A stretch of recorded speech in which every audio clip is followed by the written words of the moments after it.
integrate it, add wings to your career. Hello everyone, welcome to our channel integrated. Last lecture में हमने पढ़ा fluid dynamics में पढ़ रहे थे, बर्नौलीज थ्योरम और मेजरमेंट डिवाइसेस पढ़ रहे थे। इसमें वेंचुरीमीटर अपन ने पढ़ लिया, उसमें क्या न्यूमेरिकल बन सकता है, कॉन्सेप्चुअल क्वेश्चन क्या है, कुछ डेटा बेस्ड क्वेश्चन है, वो अपन ने पढ़ लिए। अब नेक्स्ट जो मेजरमेंट डिवाइस है वो है अपनी ओरिफिस मीटर। देखो, मैंने आपको याद करने के लिए बताया था मेजरमेंट डिवाइसेज है वो या तो मेनली दो ही अपन मेजरमेंट करते हैं, या वेलोसिटी या डिस्चार्ज। और आपको मैंने एक याद करने के लिए बताया था कि जिसके पीछे यहाँ पे मीटर लगा हो ना, सिर्फ याद करने का कोई लॉजिक नहीं है इसमें, बस याद रखने के लिए है कि जो मीटर हो वो डिस्चार्ज के लिए मेजरमेंट, डिस्चार्ज मेजरमेंट में काम आता है। तो यहाँ पे भी वेंचुरीमीटर में भी डिस्चार्ज था, तो ओरिफिस मीटर में भी ये क्या करता है, मेजर्स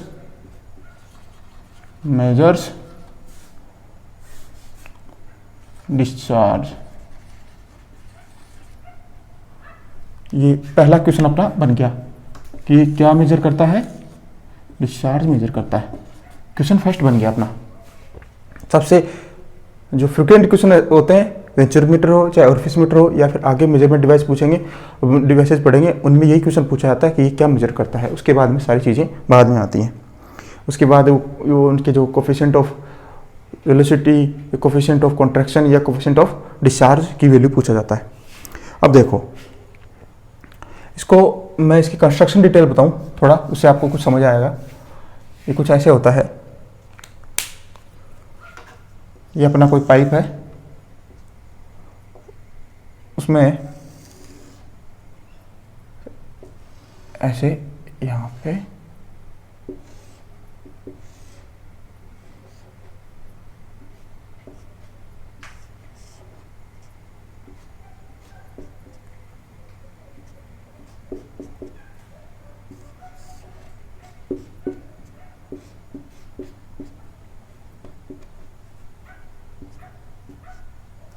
यहाँ पे ये ऐसे ओरिफिस मीटर लगा होता है, जहाँ से अपन को डिस्चार्ज मेजर करना है। ठीक है, अब देखो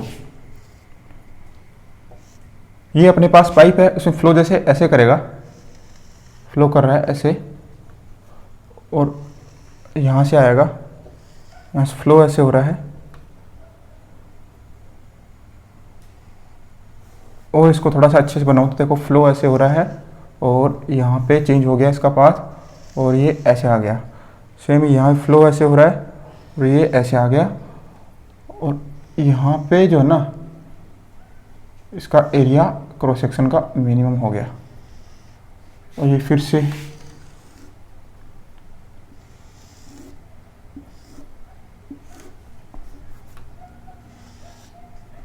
थोड़ा स्मूथ होगा, ऐसे ऐसे होता है। अब देखो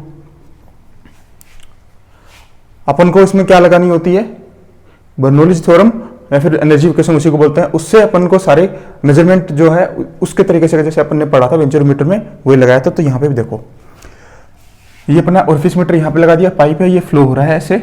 ठीक है, अब देखो यहाँ पे एक मैंने क्रॉस सेक्शन लिया 1 1 1, दूसरा क्रॉस सेक्शन है मेरा ये 2 2, जो जहाँ पे ये अपना ओरिफिस मीटर लगा है।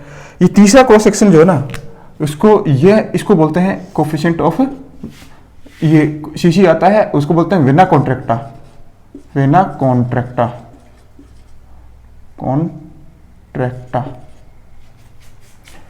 जहां पे ये एरिया मिनिमम होता है। अब देखो फ्लो होगा तो ऐसे ही एरिया मिनिमम होके जाएगा ना, फिर वापस से एरिया ये कन्वर्ज हुआ, और ये फिर धीरे यहाँ पे लॉसेस बहुत ज्यादा होते हैं।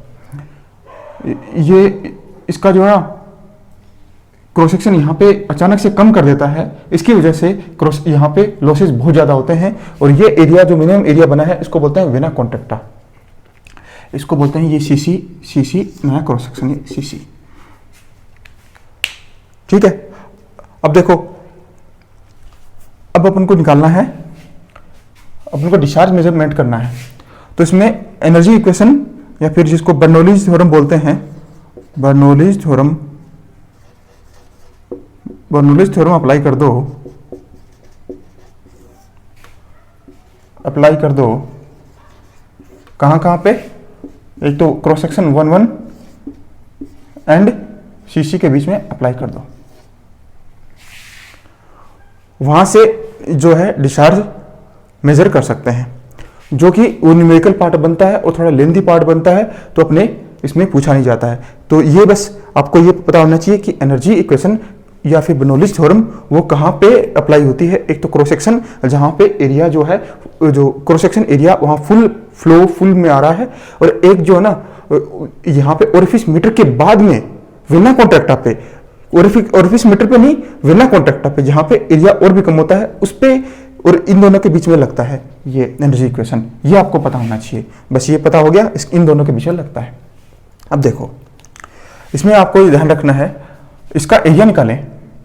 इसको एरिया को बोल दूं मैं A1, इसको A2 और इसको बोल दूं मैं AC। ठीक है, सेक्शन के नाम से शासन मैंने रख दिया। तो AC को लिखते हैं CC इंटू A2। तो इस CC को बोलते हैं कोफिशिएंट ऑफ कॉन्ट्रैक्शन, जिसकी वैल्यू ऑब्वियसली अपन को पता है, ये एरिया से कम है तो CC की वैल्यू 1 से कम होगी। अब देखिए, इसमें आपको एक चीज याद रखनी है, एक क्वेश्चन अपना ये बन गया था, दूसरा क्वेश्चन ये बन गया है कि जो एरिया और भी कम होता है इसको क्या बोलता है, वेना कॉन्ट्रैक्टा बोलते हैं। और ये वैल्यू दी हो तो ये ऐसा क्वेश्चन कम बनेगा, लेकिन ये क्वेश्चन ज्यादा बनेगा। देखो अभी CD की वैल्यू जो है ना, इसके लिए CD की वैल्यू, लॉसेज मैंने आपको बताया, अचानक से एरिया कम कर दिया, ऐसा क्रॉस सेक्शन का एरिया कम कर दिया तो लॉसेज बहुत ज्यादा होंगे। तो अपन फॉर्मूला लिखते हैं Q actual equals to CD into Q theoretical, ये लिखते हैं, जिसमें इस CD की वैल्यू जो है वो होती है बहुत, रेंज इसकी देखो ऐसी होती है 0.61 टू 0.65, जो ये आपको याद रखना है, 0.65 की रेंज में होती है।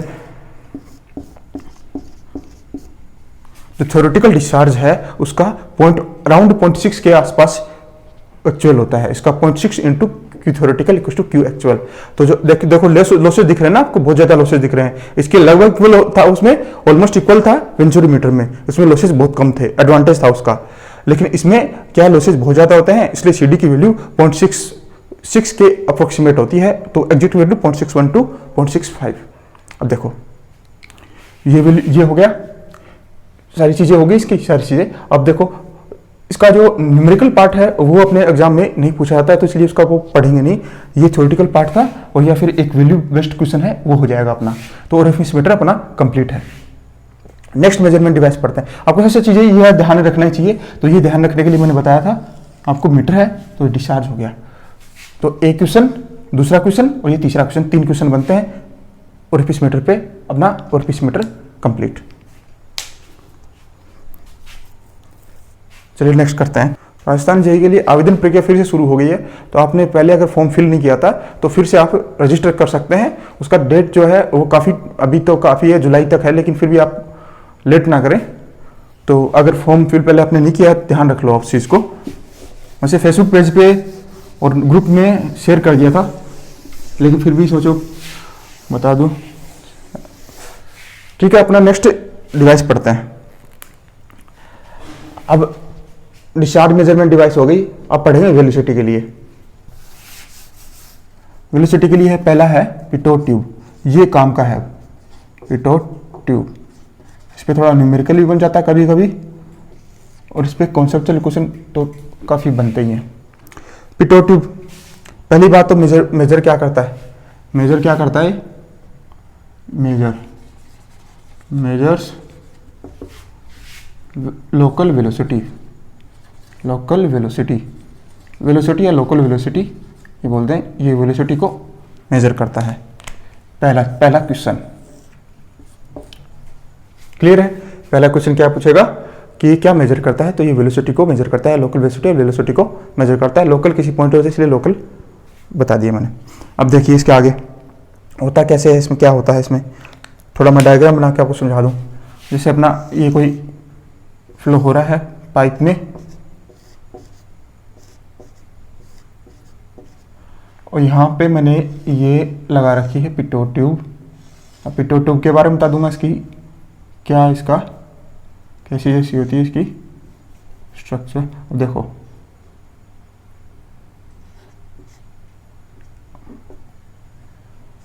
पिटोट ट्यूब जो है वो एक ऐसी ट्यूब होती है जो 90 डिग्री पे बेंट होती है। पिटोट ट्यूब 90 डिग्री पे बेंट होती है। एक तो ये क्वेश्चन स्टेटमेंट में या फिर थ्योरी में बन गया कि कितने डिग्री एंगल पे बेंट होती है, 90 डिग्री पे बेंट होती है। दूसरा चीज जो है, ये जो ओपनिंग जो है वो बहुत ही स्मॉल होती है, very small opening, very small opening. इसका फायदा क्या है अभी देखेंगे। अब इसका फायदा क्या है, तो अब देखो यहां पे वेलोसिटी है कुछ होगी, जो नोजल चल रही है, फ्लो हो रहा है, उसका वेलोसिटी होगा। अपन को फ्लो जो हो रहा है उसका वेलोसिटी मेजर करने के लिए किया है। तो मेजर कैसे करता है अभी बताता हूं आपको। देखिए इसमें एक कॉन्सेप्ट आता है स्टैग्नेशन पॉइंट का। स्टैग्नेशन पॉइंट ऐसा पॉइंट होता है जहां पे किसी फ्लूइड सिस्टम में, फ्लूइड फ्लो सिस्टम में फ्लो वेलोसिटी जीरो हो जाए। मतलब जहां पे फ्लो वेलोसिटी जीरो हो गई, उस एरिया को, उस पॉइंट को स्टैग्नेशन पॉइंट बोला जाता है। अब मैंने अभी बताया था आपको इसको रीजन क्या है। इसका जो पॉइंट, जो ओपनिंग है वो ही स्मॉल रखा जाता है, क्योंकि यहाँ पे अपन को वेलोसिटी जीरो करे ताकि पूरा जो है सोल्व हो जाए, और यहाँ का वेलोसिटी है ना पूरा ये एनर्जी इक्वेशन लग जाए और यहाँ का वेलोसिटी अपन को पता चल जाए। तो इसका जो वेलोसिटी जीरो रखने के लिए, यहाँ पे स्टैग्नेशन पॉइंट बनाने के लिए, यहाँ इसका जो ओपनिंग है ना ट्यूब का, ये ट्यूब का अपना ये ट्यूब जो है पिटोट ट्यूब का ओपनिंग बहुत स्मॉल रखा जाता है। तो स्टैग्नेशन पॉइंट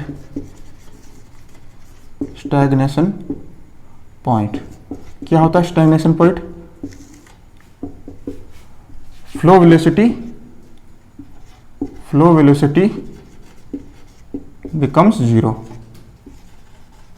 becomes zero। ये किसी फ्लो सिस्टम में ऐसा पॉइंट होता है जहां पे फ्लो वेलोसिटी जीरो हो जाती है, उसको बोलते हैं स्टैग्नेशन पॉइंट। तो यहां पे जो बनेगा अपना, ये बन गया स्टैग्नेशन पॉइंट। ये पॉइंट 1 बोल दूं कहीं, तो यहाँ पॉइंट 2 है, तो पॉइंट 2 है वो अपना हो गया स्टैग्नेशन पॉइंट, और पॉइंट 1 है वो बिफोर स्ट्राइकिंग पिटोट ट्यूब। ये कोई पहले पॉइंट 1 है पहले का, ये पॉइंट 2 जो है ये स्टैग्नेशन पॉइंट हो गया। अब ये देखिए, अब मेजर कैसे करते हैं, तो आपको एक क्वेश्चन बन गया कि मेजर क्या करते हैं, लोकल वेलोसिटी। दूसरा है स्टैग्नेशन पॉइंट क्या होता है, दूसरा क्वेश्चन बन गया। 2 क्वेश्चन अपने बन गए, ठीक है। अब मैं आगे जो बताने वाला हूं कैसे मेजर करते हैं पूरा प्रोसेस, लेकिन उसमें आपको सारी चीजें याद नहीं रखनी है, वो थोड़ा डेरिवेशन होगा उसमें। आपको रिजल्ट्स हैं वही याद रखने हैं जो एग्जाम में आने हैं। तो मैं आपको ढंग से समझाता हूं अच्छे से, आपको रिजल्ट याद रखने, सिर्फ रिजल्ट्स हैं। देखिए मैं इसको मिटा दे रहा हूं।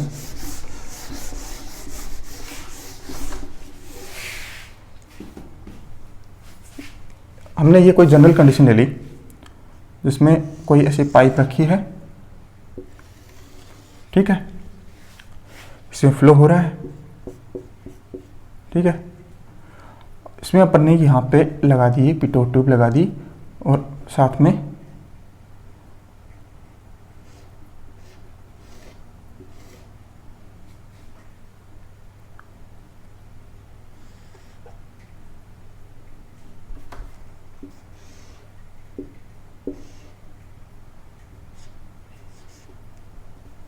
ये ऐसा इसका,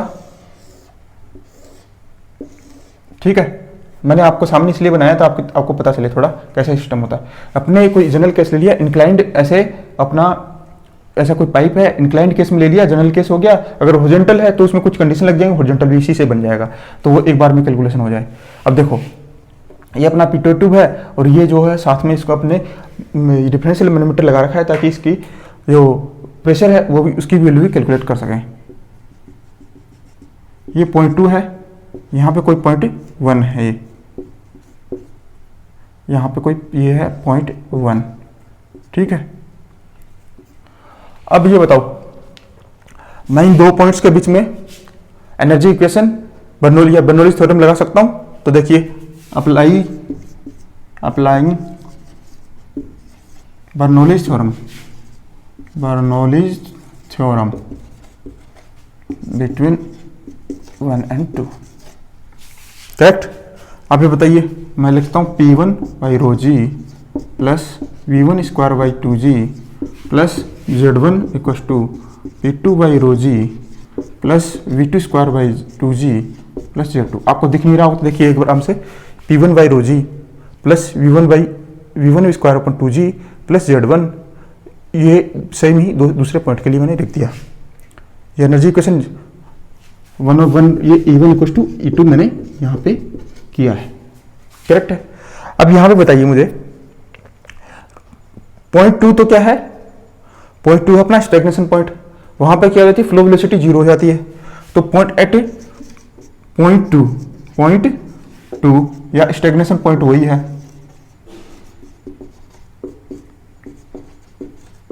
यहां पे क्या हो गया, V2 की वैल्यू 0, करेक्ट। तो देखो ये वैल्यू 0।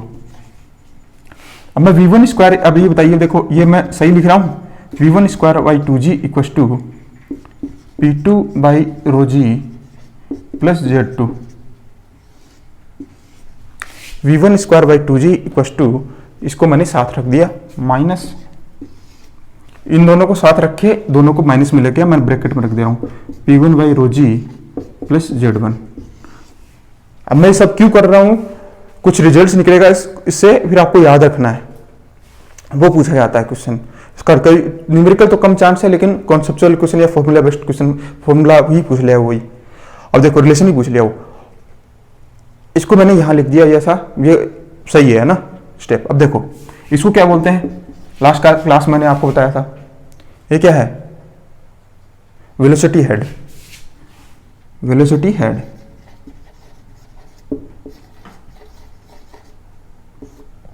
ये थ्योरेटिकल अपने लिया है, थ्योरेटिकल, ठीक है, थ्योरेटिकल ये लिया है, थ्योरेटिकल। अब देखो ये क्या है, लास्ट क्लास मैंने बताया था कि इसको बोलते हैं पोटेंशियल। 3 स्टेप में फिर से मैं तीनों को अलग अलग, 3 टर्म है, तीनों को अलग अलग बता दूं। इसको बताया था प्रेशर हेड, इसको बताया वेलोसिटी हेड या डायनेमिक हेड, या डायनेमिक हेड इसी को बोलते हैं। और सेम इसको क्या बताया था, इसको डेटम हेड बताया था। और पी प्रेशर हेड और डेटम हेड दोनों को टर्म जोड़ के इसको क्या बताया था, इसको बताया था आपको मैंने पीजोमेट्रिक हेड। तो इसको बोलते हैं पीजोमेट्रिक हेड। किस पॉइंट पे है ये किस पॉइंट पे है, ये स्टैग्नेशन पॉइंट पे है, तो इसको बोलते हैं स्टैग्नेशन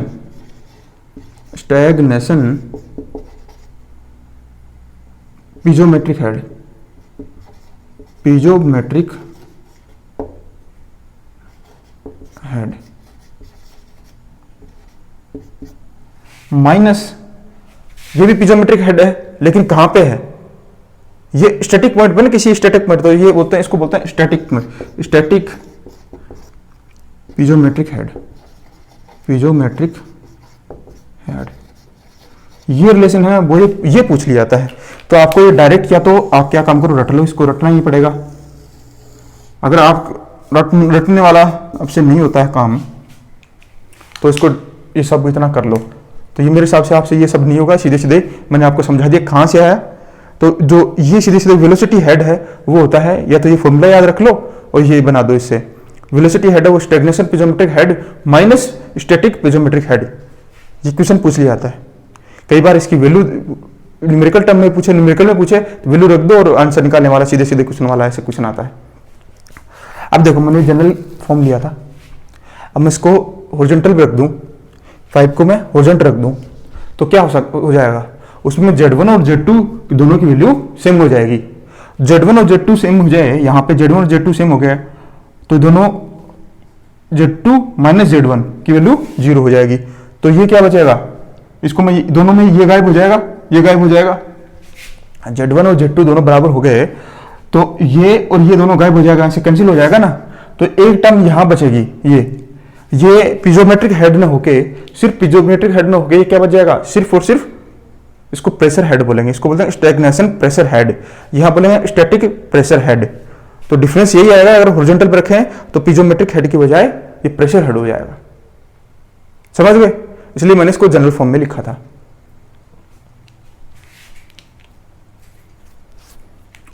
तो आपको इतना सारा याद नहीं रखने की जरूरत नहीं है, ये सारा न्यूमेरिकल टाइप का ईएससी या गेट में आता है, अब इनको सिर्फ और सिर्फ ये याद रखना है जेई के लिए, ठीक है। अब देखिए इसके आगे जो है इंफॉर्मेशन बेस्ड क्वेश्चन है, वो ज्यादा सीधे सीधे हैं आने के। तो पहला क्वेश्चन, दूसरा। अब देखो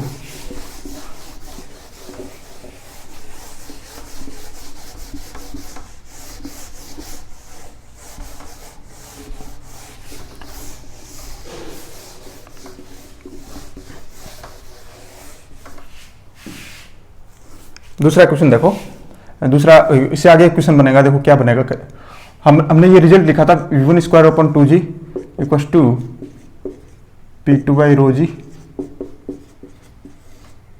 ये अभी रिजल्ट आया था अपना, है ना, रिजल्ट आया था। ये जो दोनों डिफरेंस इसको बोल दिया h, तो v1 हो गया अंडर रूट 2gh, करेक्ट है। v1 square upon 2g equal to h, इन दोनों का डिफरेंस को इसने h बोल दिया, तो v1 equal to under root में 2gh। ये जो है ये अपना है, ये थ्योरेटिकल आ गया। v1 अपन को थ्योरेटिकल जो वेलोसिटी है फ्लो की वो अपन को पता चल गई, ये वैल्यू होती है अंडर रूट में 2gh। तो ये न्यूमेरिकल कई बार ये भी पूछ लेता है आसानी से, तो वैल्यू क्या है अपन को कुछ नहीं रखना है, 2g ये तो हो गया कांस्टेंट, अपन को दोनों पता है, h निकालना है इसमें, और h कुछ नहीं करना है। अब देखो सीधे सीधे थ्योरेटिकल निकल जाए। अगर अब देखो ये थ्योरेटिकल है, अब एक्चुअल क्या होगी, एक्चुअल v एक्चुअल वो होगी cv into v theoretical. Actual equal to cv, जैसे वहां पे cd आ रहा था, यहाँ पे cv है, कोफिशिएंट ऑफ, जो cv क्या है, ये है कोफिशिएंट ऑफ वेलोसिटी, और cv की वैल्यू यहाँ पे होती है, बहुत ज्यादा होती है इसमें, 962.98 के आसपास होती है, बिल्कुल ऑलमोस्ट 1 के इक्वल होती है ये। तो ये रेंज है ना, आपको रेंज याद रखनी है, रेंज याद रखनी है आपको, 0.962.98 ये रेंज, इसकी रेंज होती है ऐसे। तो ये दूसरा, इसके आगे का ये क्वेश्चन है कि सीवी का, जो सीवी की वैल्यू बताओ पिटोट ट्यूब के लिए, इसकी रेंज क्या होती है, तो रेंज का क्वेश्चन हो गया। इसमें लॉस, ये जो है ना मेजर आसानी से करते हैं, तो इसमें जो डिफरेंस ज़्यादा नहीं होता वेलोसिटी में, थ्योरेटिकल एक्चुअल में, तो सीवी की वैल्यू जो है ना वो 0.962.98 होती है। आपको आइडिया होना चाहिए इसकी वैल्यू ज़्यादा होती है, तो वो कितनी होती है, वो लगभग इतनी होती है। एग्जैक्ट डेटा रखने जाओगे तो नहीं होगा, क्वेश्चन भी डेटा भी ऐसे याद रखना है जिससे आपको आइडिया लग जाए। अब देखो, अब मैं इसको देखो, ये h है ना, h क्या होगा अगर न्यूमेरिकल क्वेश्चन आ जाए तो। अब h अपन को h तो सीधा दिया होगा नहीं होगा, बहुत कम चांस है। इसमें अपन को दिया होगा कि मैनोमीटर लगाया या फिर पीजोमीटर लगाया या फिर डिफरेंशियल मैनोमीटर लगाया, ऐसे कुछ जो प्रेशर मेजरिंग डिवाइसेज है ना उसको यूज करके h की वैल्यू निकाली होगी। अगर पीजोमीटर लगाया है उसने, पीजोमीटर, तो उसकी वो रीडिंग आई, वो कुछ रीडिंग अगर x आई है तो सीधे सीधे ही पीजोमीटर में तो h की वैल्यू है ना, तीनों में कैसे, तो h की वैल्यू x हो जाएगी वहां पे। पीजोमीटर लगाया है तो जो रीडिंग आई है इसकी, ये है इसकी रीडिंग। अगर उसने यूट्यूब मैनोमीटर लगाया है, यूट्यूब मैनोमीटर, तो मैंने लास्ट क्लास में आपने आपको बताया था ये चीजें, h equal to x into rho m divide by rho -1। तो ये न्यूमेरिकल के लिए है, सीधे सीधे v1 equal to v equal to √2gh। Theoretical है, एक्चुअल निकालना है तो cv से मल्टीप्लाई कर दो। cv की वैल्यू अपन को आइडिया है ये इतना होती है। अगर क्वेश्चन में डिपेंड पड़ेगा, ये देखना पड़ेगा अपन को कि थ्योरेटिकल पूछा है या एक्चुअल पूछा है, उसके हिसाब से cv देखेंगे, या फिर cv पे तो डायरेक्ट क्वेश्चन पूछेगा cv की वैल्यू क्या होती है। अब h जो है ना, पीजोमीटर है तो h की वैल्यू जो रीडिंग आई है वही है, लेकिन यूट्यूब मैनोमीटर लिया है तो उसमें h इक्वल टू, जो मैंने लास्ट क्लास में जैसे बताया था वेंचुरोमीटर में, सेम का सेम ही यहाँ पे ये यूज होता है पिटोट ट्यूब में, h equal to x rho m divide by rho -1। ये हो गया अपना पिटोट ट्यूब कंप्लीट। अब देखिए नेक्स्ट मेजरमेंट डिवाइस अपनी ओरिफिस। आपको ओरिफिस मीटर से कंफ्यूज नहीं करना है। ओरिफिस मीटर जो है वो डिस्चार्ज मीटर आ गया था ना, याद रखने के लिए बताया था आपको। मीटर है वो डिस्चार्ज के लिए, ओरिफिस मीटर जो है डिस्चार्ज के लिए, ओरिफिस है ये अपना वेलोसिटी मेजर करता है, वेलोसिटी मेजर करेगा। तो पहला क्वेश्चन हो गया अपना, क्या मेजर करता है ओरिफिस? वेलोसिटी, पहला क्वेश्चन। अब देखो इसमें होता क्या है ओरिफिस, ये से अपना कोई कंटेनर है, उसमें टैंक या कंटेनर है, उसमें ऐसा अपना कोई लिक्विड है, तो इसके जो बिल्कुल लोअर साइड बॉटम में यहाँ पे एक होल बना दिया जाता है, या होल जैसा होता है, ये है ओरिफिस, ये ओरिफिस है यहाँ पे, ठीक है।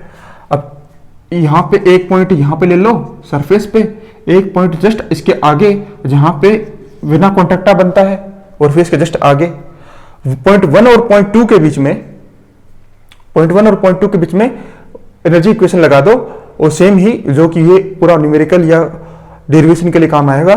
बस पॉइंट आपको बस थोड़ा सा कॉन्सेप्ट ध्यान रखें कहाँ कहाँ पे लगता है, वो सारा पार्ट न्यूमेरिकल वो अपने काम का नहीं है, ऐसे नहीं, ये जो क्वेश्चन है ऐसे नहीं आता है इसमें।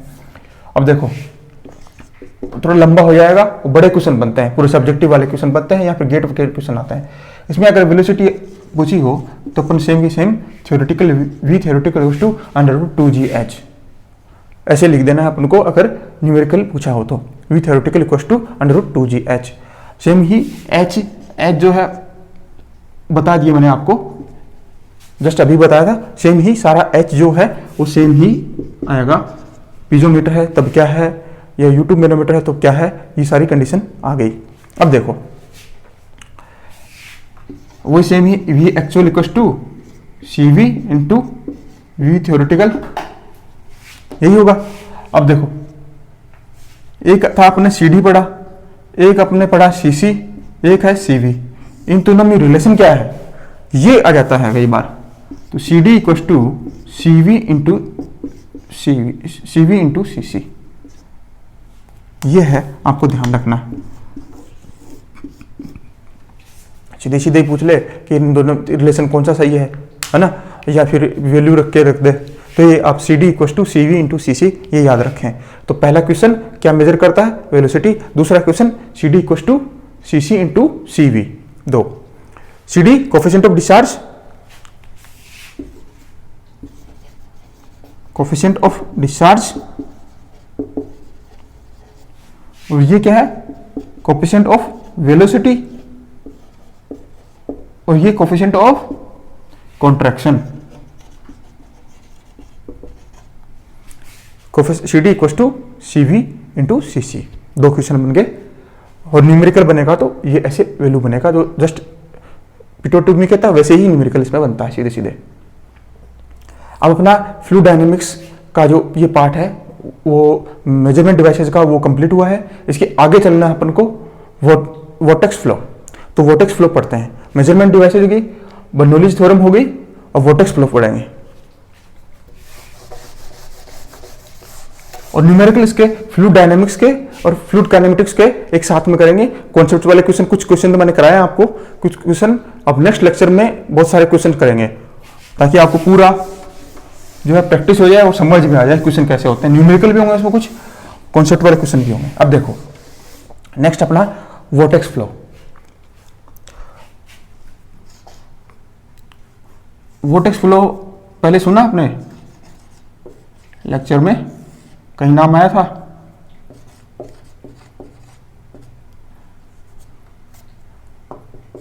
टाइप्स ऑफ फ्लो पढ़े थे, वहां पे नाम आया था। रोटेशनल इरोटेशनल फ्लो पढ़े थे, वोर्टेक्स फ्लो का नाम आया था कुछ, फ्री फोर्स्ड, तो अभी याद आ जाएगा आपको। वोर्टेक्स फ्लो क्या होता है पहले ये देख लेते हैं। वोर्टेक्स फ्लो होता है इसमें किसी फ्लूइड मास को, जैसे मैं आपको इसे समझाऊं, इसमें क्या करता है, किसी पर्टिकुलर एक्सिस के अबाउट, ये कोई एक्सिस है, परपेंडिकुलर है इसके प्लेन के, किसी पर्टिकुलर एक्सिस के अबाउट किसी फ्लूइड मास को, ये फ्लूइड मास है, रोटेट किया जाए, तो रोटेट किया जाए, इसको रोटेट कर रहा है ऐसे, तो वो जो रोटेशन जो है वो या तो नेचुरल इफेक्ट के द्वारा हो सकता है, या ही एक्सटर्नल एजेंसी के द्वारा हो सकता है। तो ऐसे फ्लो को वोर्टेक्स फ्लो बोला जाता है। एक बार फिर से बोलूं, किसी फ्लूइड मास को किसी पर्टिकुलर एक्सिस के अबाउट में रोटेट किया जाए या नेचुरल इफेक्ट के द्वारा या फिर एक्सटर्नल एजेंसी के द्वारा, तो ऐसे फ्लो को वोर्टेक्स फ्लो कहा जाता है। ठीक है, ये है फ्लूइड मास और ये है एक्सिस, पर्टिकुलर एक्सिस।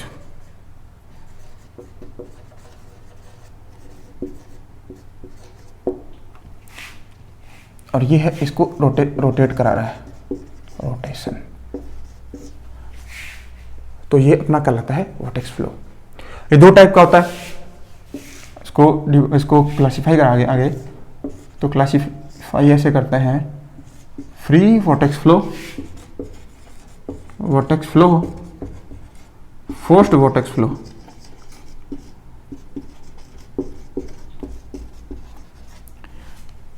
दोनों को अपन एक एक करके पढ़ेंगे। अपने रोटेशनल इरोटेशनल फ्लो में पढ़ा था, इसको एग्जाम्पल आया था, वहां पे नाम सुना था मैंने, इसको एग्जाम्पल में बताया था, दोनों को कहाँ पे बताया था। ये अगर लास्ट उस क्लास में जाएं अपन टाइप्स ऑफ फ्लो में, study, unsteady, non uniform, irrotational flow जो वहाँ पढ़ाया था, वहाँ पे मैंने आपको एग्जाम्पल में दिखेगा, याद रखने के लिए मैंने आपको बताया था वहाँ पे। अब देखो यहाँ पे बच्चों को कई बार कंफ्यूजन होता है कि ये वोर्टेक्स फ्लो और रोटेशनल फ्लो में क्या डिफरेंस है, कि इसमें रोटेशन हो रहा था, इसमें भी रोटेशन हो रहा है, क्या डिफरेंस है।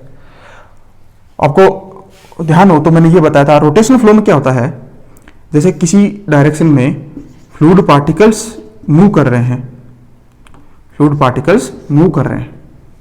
ठीक है, और वो फ्लूइड पार्टिकल्स वो अपनी एक्सिस के अबाउट में रोटेट हो रहे हो, किसी भी डायरेक्शन कोई भी हो, क्लॉकवाइज या एंटी क्लॉकवाइज कोई भी डायरेक्शन हो, लेकिन फ्लूइड पार्टिकल अपनी एक्सिस के अबाउट में रोटेट हो रहे हैं, जबकि वो होता है रोटेशनल फ्लो। और वोर्टेक्स फ्लो में क्या हो रहा है, पूरा फ्लूइड मास जो है वो किसी एक पर्टिकुलर एक्सिस के अबाउट में रोटेट हो रहा है। तो इसमें फ्लूइड पार्टिकल्स, एक फ्लूइड पार्टिकल रोटेट हो रहा है, किसी डायरेक्शन में मूव कर रहा है, और इसमें पूरा फ्लूइड मास वो किसी पर्टिकुलर एक्सिस के अबाउट में रोटेट हो रहा है। ये इनमें बेसिक डिफरेंस है। कई बार ऐसे ही कंफ्यूजन आ जाता है, तो वो फालतू का कंफ्यूजन ना आए, तो पहले ही मैंने उसको चीज हटा दी दिमाग से। अब पढ़ो, तो दोनों में बहुत ज्यादा डिफरेंस है।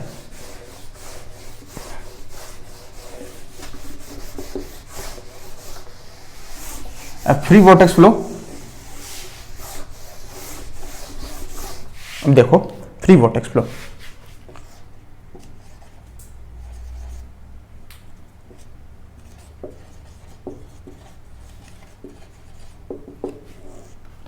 फ्री वोर्टेक्स फ्लो में क्या होता है, फ्री वोर्टेक्स फ्लो में होता है जो रोटेशन हो रहा है फ्लूइड मास का किसी पर्टिकुलर एक्सिस के में, वो जो रोटेशन हो रहा है उसमें अपन को जो एक्सटर्नल टॉर्क है वो नहीं लेना, मतलब वो उसमें नहीं होता है, तो उसमें एक्सटर्नल टॉर्क की वैल्यू 0 होती है। तो उसमें जो टॉर्क है, एक्सटर्नल टॉर्क, अगर टी से बोलूं इसको टॉर्क को, तो इसकी वैल्यू जो है वो 0 होती है। जो रोटेशन हो रहा है विदाउट एनी एक्सटर्नल टॉर्क के हो रहा है, ठीक है। तो इसको क्या हो गया, ये नेचुरल इफेक्ट हो गया या फिर किसी एक्सटर्नल एजेंसी के द्वारा हो गया, ये हो गया नेचुरली ये रोटेट हो रहा है, फ्लो नेचुरल हो रहा है, किसी अपन इसको एक्सटर्नल एजेंसी इसमें नहीं लगा रहे हैं। अब देखो ये अपने ये लिख दिया, क्योंकि ये नेचुरली हो रहा है, तो एक्सटर्नल जो टाउ एक्सटर्नल है वो 0 है। तो इससे क्या, इससे ये ना, एक तो आपको ये ध्यान रखना है फ्री वोर्टेक्स फ्लो में क्या होता है, एक्सटर्नल एजेंसी है ना, वो उसका कोई रोल नहीं होता है। तो नो विदाउट एनी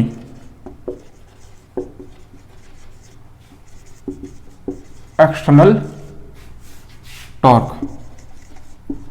मैंने इसको लैंग्वेज में इसलिए लिखा है क्योंकि एग्जाम में आता है, तो आपको लैंग्वेज में भी थोड़ा याद रहना चाहिए।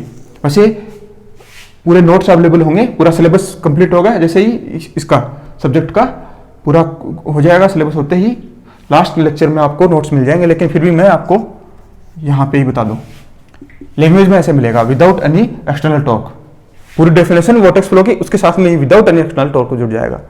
तो ये 0, एक क्वेश्चन तो ये हो गया। अब ये 0 है तो इसका मतलब होता है कि dj/dt की वैल्यू 0, जहां j जो है ना वो है एंगुलर मोमेंटम।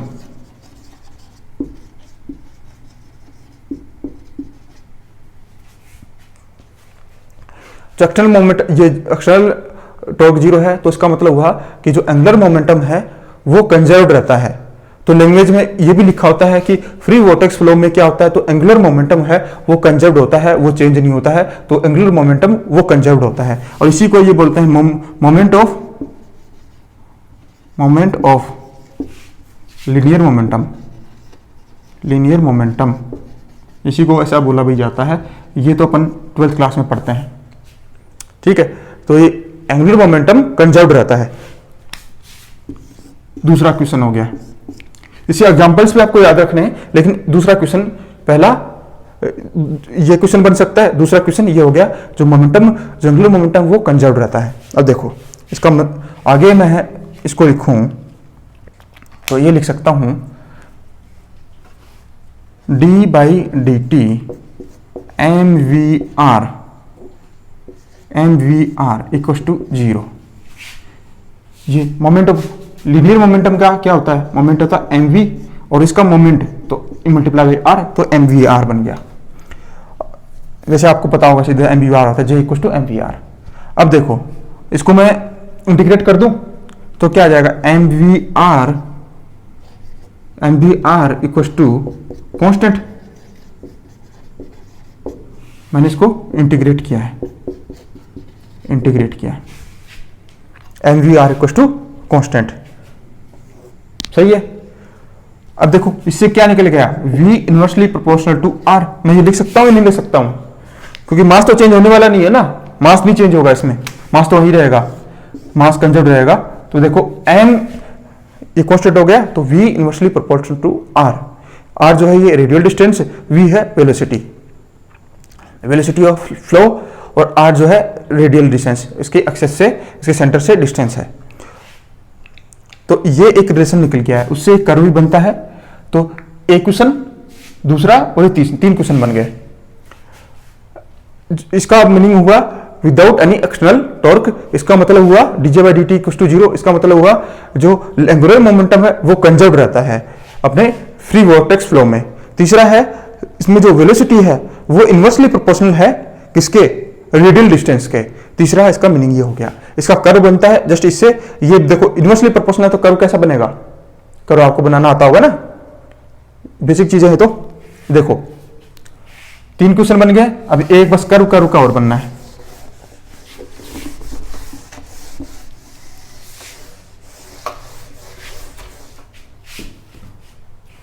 अभी देखो यहां पे V inversely proportional to R, ये रोटेट करके बना रहे हैं, रोटेशन ऐसे चल रहा है इस एक्सिस के अबाउट में। ये वेलोसिटी अगर है, देखो ये किसी एक्सिस के अबाउट में रोटेट हो रहा है, ठीक है। तो ये वोर्टेक्स फ्लो अपना, अगर मैंने एक्सिस ली, ये यहाँ पे V है, ये R है, तो कर्व कैसे बनेगा, इनवर्सली प्रोपोर्शनल केस में ऐसे बनता ना कर्व, ये बन गया अपना कर्व। ये आपको अगर तो ये इस फॉर्म में, या फिर कर्व बन गया इस फॉर्म में, ये बनाना आता तो ये बनी जाएगा। तो ये कर्व दिख रही तो क्या है, ये फ्री वोर्टेक्स का एग्जांपल है, फ्री वोर्टेक्स का है, ये है फ्री वोर्टेक्स का है। तो ये 4 टाइप के क्वेश्चन बन गए। और एक चीज और है, मैंने वो ऑलरेडी बता चुका हूं वहां पे, और फिर से बता दूं आपको याद हो जाए।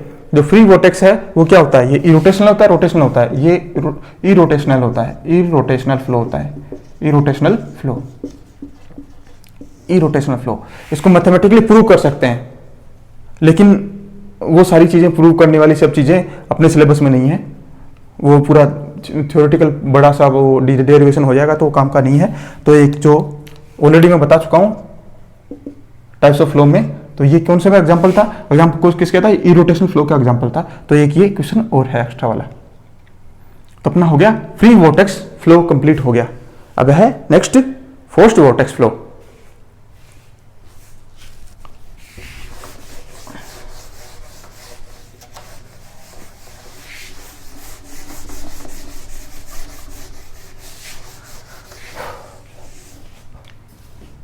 अब देखिए फोर्स्ड वोर्टेक्स फ्लो, देखिए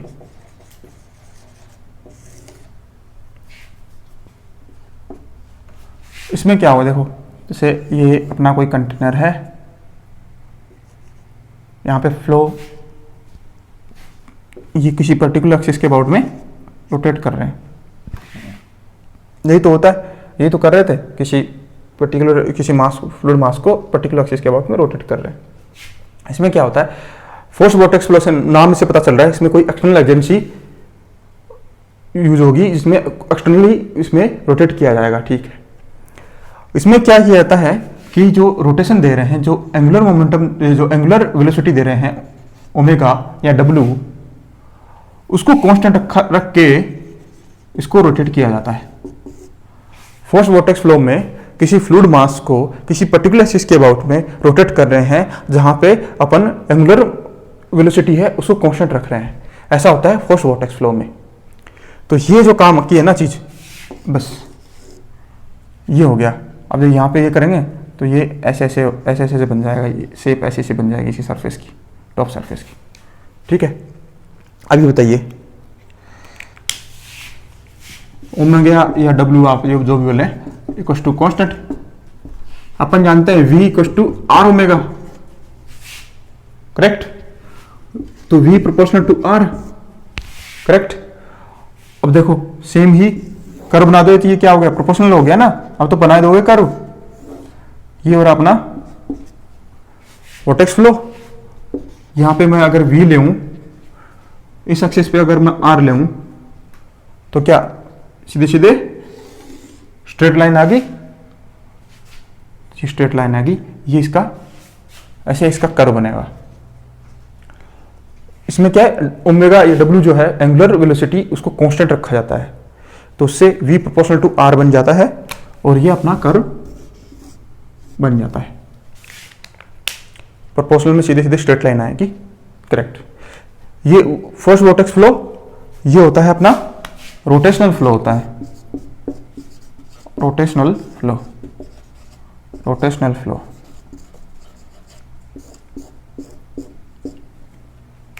तो वहां पे रोटेशनल फ्लो में मैंने आपको ये बताया था, याद हो तो यहां पे मैंने फिर से बता दिया है। तो ये पहले तो इस फर्स्ट वोर्टेक्स फ्लो में क्या करते हैं, एंगुलर वेलोसिटी को कांस्टेंट रखा जाता है, एक क्वेश्चन तो ये है। दूसरा जिससे निकल के आता है v प्रोपोर्शनल टू r, और कर्व जो है स्ट्रेट लाइन बन जाएगी, v और r के बीच में कर्व खींचा जाए तो एक स्ट्रेट लाइन बनती है। और जो फर्स्ट वोर्टेक्स फ्लो है वो होता है रोटेशनल फ्लो। 3 क्वेश्चन बन गए, तीनों क्वेश्चन हो गए, free vortex flow and first vortex flow अपना हो गया। अब इसके बाद फर्स्ट वोर्टेक्स का एक न्यूमेरिकल बनता है जो कम चांस अपने जेई में आने के, लेकिन कुछ पता नहीं है, वो मैं आपको करा के चलूंगा। वो गेट में बहुत पूछता है क्वेश्चन, लेकिन फिर भी आपको उसका इजी सा क्वेश्चन तो आ ही सकता है, सीधा फॉर्मूला तो कम से कम पूछ लेगा। अभी तक पूछा नहीं है लेकिन फिर भी वो कराना जरूरी है। अब देखो इसमें क्या होता है,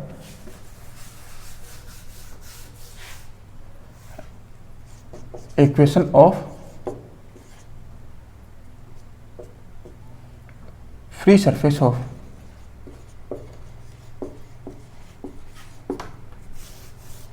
फोर्स वोर्टेक्स फ्लो।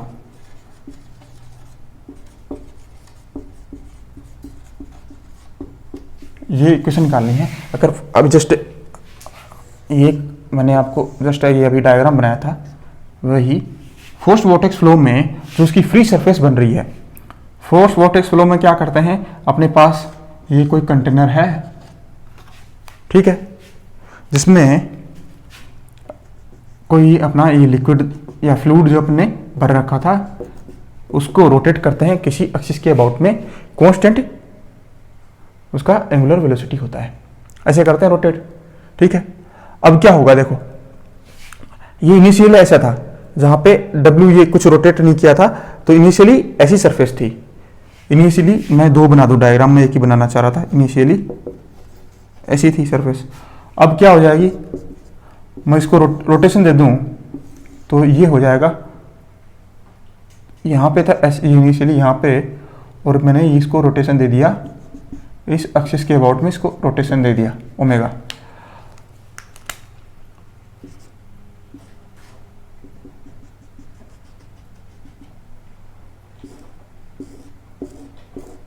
कुछ ऐसी सरफेस बन जाएगी, कुछ ऐसी सरफेस बनेगी ना, कुछ ऐसी सरफेस बनेगी। तो ये जो ये वैल्यू जो है ना, ये इसको बोलते हैं, इस डेप्थ को बोलते हैं जेड। और इसकी इक्वेशन, ये कैसी शेप कैसी दिख रही है आपको, ये इक्वेशन से भी पता चल जाएगा, ये शेप दिखने में पता चल रही है, ये पैराबोलिक शेप है। ये omega square r square upon 2g, ये इसकी वैल्यू होती है जेड की, जो न्यूमेरिकल में काम आएगी। Z equal to omega square r square upon 2g। Omega अपने को पता है, आर क्या होगी, आर यहाँ से रेडियस होगी, सेंटर से रेडियस होगी, ठीक है, रेडियल डिस्टेंस होगी आर, और सारी चीजें अपन को पता है, तो जेड की वैल्यू निकल जाती है। अब देखो ये इनिशियली यहां पे थी ना सरफेस, तो कुछ पार्ट में इसके ऊपर ये कुछ, ये जो अपना फ्लूइड है, यहां पे बीच में जो है फ्लूइड इससे नीचे आ गया, जो टोटल जो है जेड है, और ये वाला पार्ट जिससे ऊपर कितना गया है इसको एक्स बोलूं, और ये पार्ट जो इससे नीचे कितना गया है इसको वाई बोलूं, ये यहां से यहां और यहां से यहां, ये दोनों इक्वल होते हैं, x equal to y. Numerical में मैं आपको बताऊंगा कैसे होता है ये पूरा। तो ये जो z की वैल्यू आती है वो omega square r square upon 2g, ये इतना आप अभी याद रख लो। न्यूमेरिकल में आपको क्या यूज, कैसे न्यूमेरिकल कैसे आता है वो बता दूंगा। अब देखो शेप क्या होगी, अगर 2D में बोलूं शेप क्या होगी, शेप होगी 2D में बोलूं तो पैराबोलिक, लेकिन ये तो अपना 3D में बनेगा ना पूरा सरफेस, तो क्या होगा उसको पैराबोलॉइड बोल देंगे। तो ये तो 2D है ना, तो वो बनती है पैराबोलॉइड, ये अपना 3D में। तो ये इक्वेशन काम की है जिससे कि न्यूमेरिकल बनता है। और से बोले तो पैराबोला पैराबोलिक जो भी पैराबोलॉइड जो भी दिए रखा होगा ऑप्शन में वो टिक कर देंगे। तो इक्वेशन है वह बनती है z equal to omega square r square upon 2g, और वो कैसे इसको फॉर्मूला कैसे यूज करना है वो अपन देखेंगे न्यूमेरिकल में। नेक्स्ट क्लास में न्यूमेरिकल करेंगे फ्लूइड डायनेमिक्स के, फ्लूइड काइनेमेटिक्स के, और न्यूमेरिकल के साथ साथ में कॉन्सेप्चुअल क्वेश्चन भी करेंगे, कुछ डेटा बेस्ड क्वेश्चन भी है, वो भी आपको कैसे करने हैं। सारे डेटा एकदम बिल्कुल रटने नहीं है, आइडिया से कैसे क्वेश्चन लगते हैं वो मैं आपको अच्छे से बताऊंगा। Thanks. Thank you for watching the video. Please like, share and subscribe the channel Integrated.